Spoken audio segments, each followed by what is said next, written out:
Hello and welcome to this special one-off podcast called The First Rep. Today we're going to be taking a look at female participation in recreational fitness and sport and some of the barriers that they may face.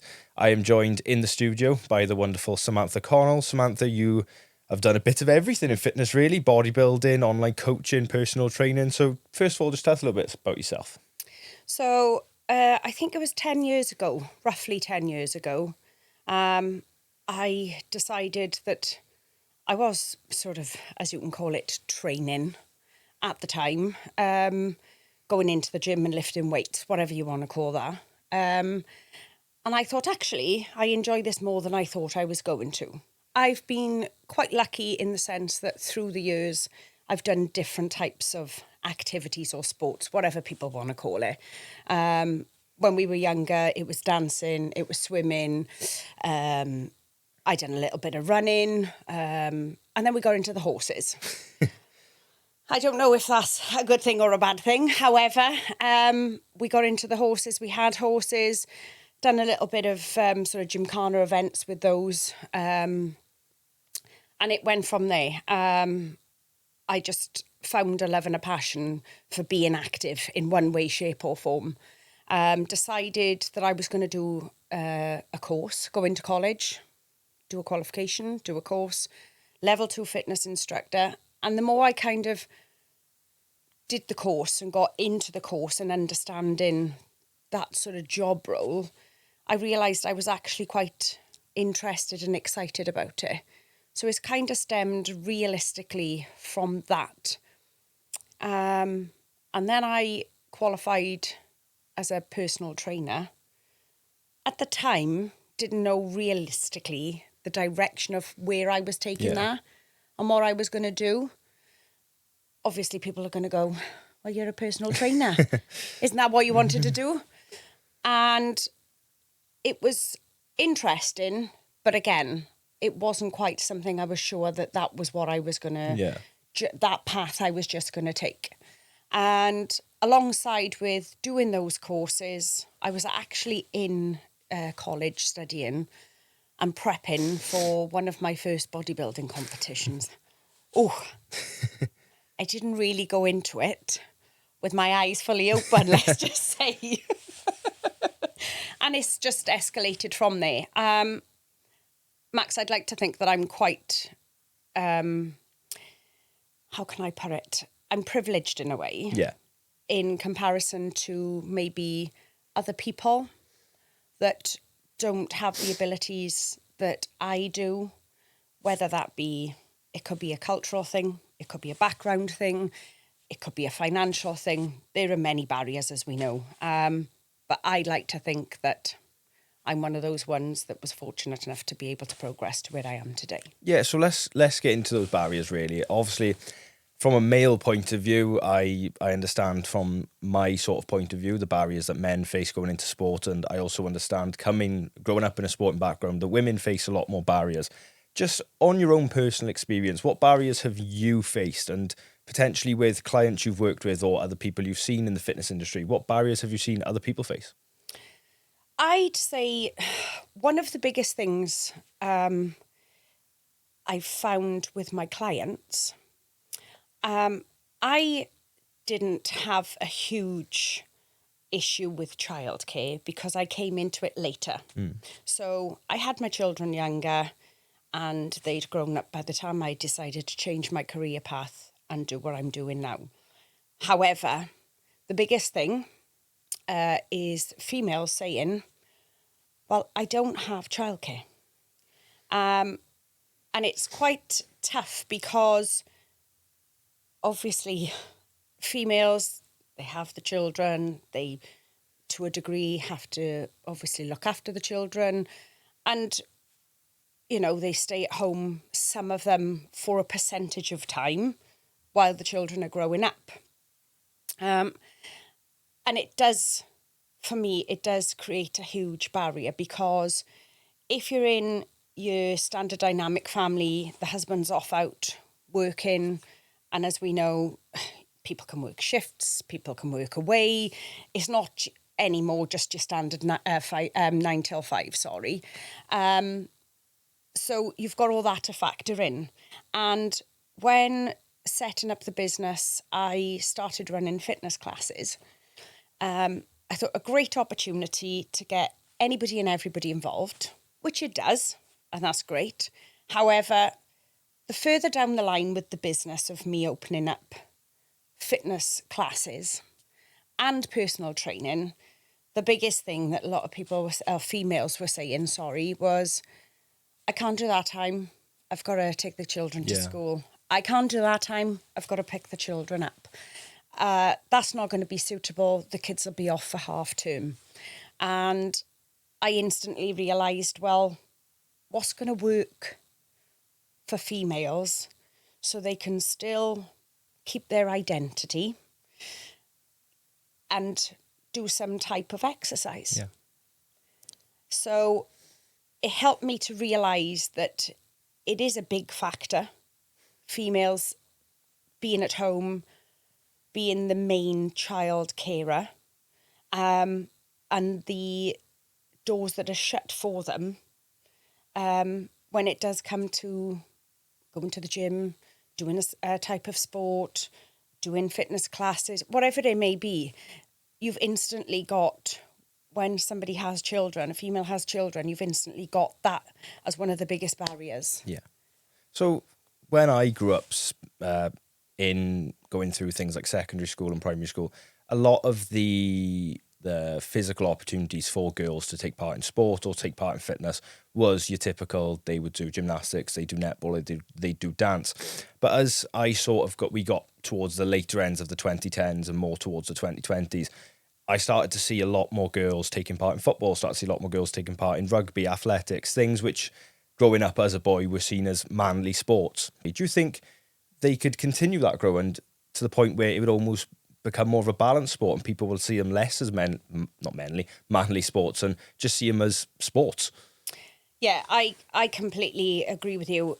I'm an 80s child, and it wasn't so heard of where females were going in and doing any type of sporting activity, any type of fitness. It was, we were still on the quieter end. And as I grew up, it then became quite prominent that there were different activities going on in the school for females to start to get involved with.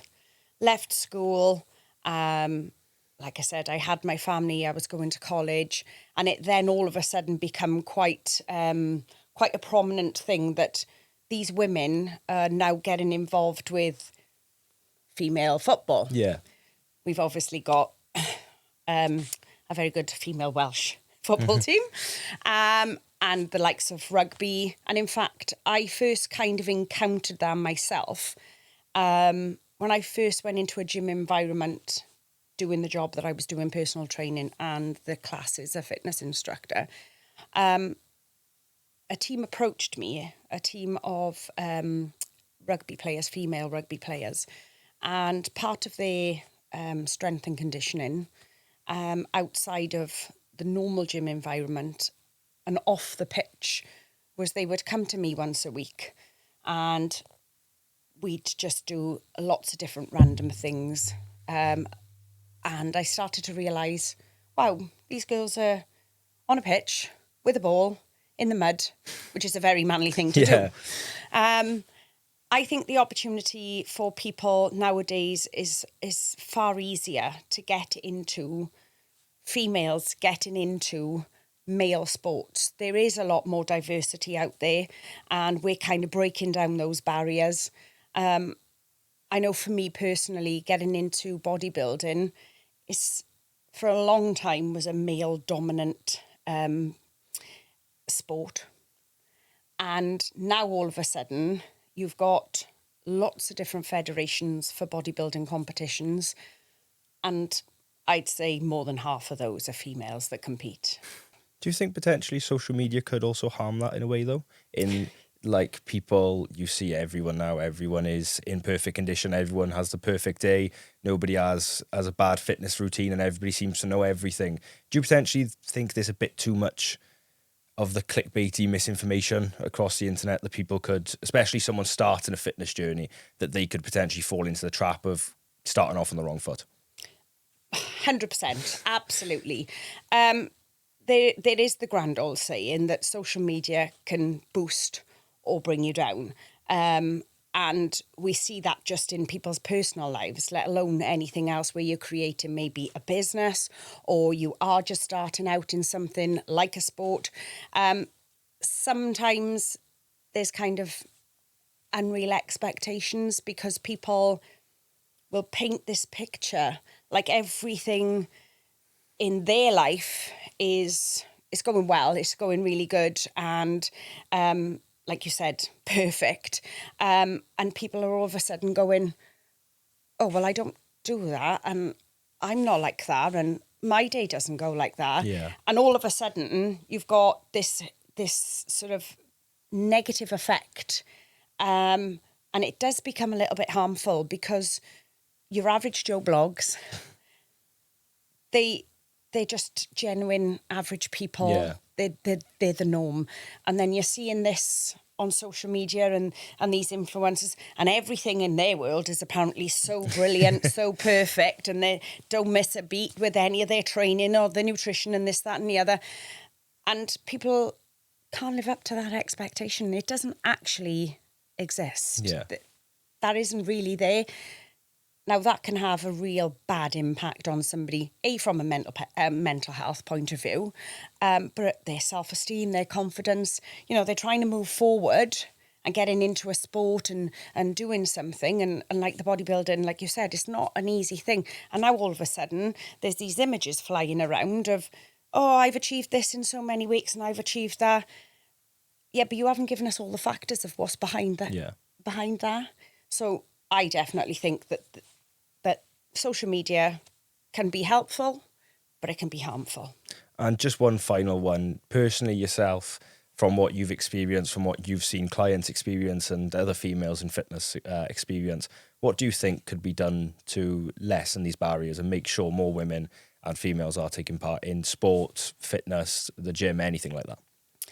First of all, we've got to take away the stigma, because ultimately in sport, in career, in anything in life, male or female, people, it doesn't matter your gender, you can achieve that. And secondly, maybe from the government's perspective, I know for people who are going back to work and they need childcare, it's very expensive. It really is expensive. And I understand, obviously, somebody's there trying to run a business, but it shouldn't be that expensive for people to want to go and work and better themselves. And ultimately, that's going to benefit, obviously, the tax system, etc., etc. But we don't want to stop people from being able to achieve what they potentially could achieve, their fullest potential in any area. And we want to be able to encourage people to at least try and have a go. They may not enjoy it. They may get into a sport. They may get into fitness. They may do something and think, actually, this isn't for me. But we do need to start thinking about the barriers, especially for females, of, oh, this is a male-dominant society, or this is a male-dominant game, or this is just for men. It's not going to suit a female. We need, as a society, to start encouraging on social media and in other areas of people's lives that yes, a female can do things just equal to a male, and helping where it is possible with things like reducing the cost of childcare. But just one thing to add to that, I've gone above and beyond what maybe something like the government is going to do, because we know what they're like. I do sessions where the mums bring the babies in. Yeah. So that's quite a big thing now, and it is opening up the avenues a bit more for women to get involved with the fitness class, with the sport, with the gym. And we are becoming more and more diverse, and we are kind of opening our own doors personally just to say, look, we'd like you to partake, we'd like you to join in, come along, bring the babies. I've personally got some childcare, so there's people on site to help look after. And one of the sessions that we do, the babies are included in that session, so they actually use the baby as a weight kind of thing, which is really fun. And they're also then learning to kind of interact with their own child. Yeah. So, Yeah, there are definitely ways that we can break all these barriers down, and like I said, it's just being able to give the people the opportunity that they want. Well, that's perfect, and all we have time for. Thank you for coming in, and Thank you for having me. It's been from a man's point of view, it's been a really insightful experience, and I hope everyone watching has learned something, and I hope you've all enjoyed. Thank you.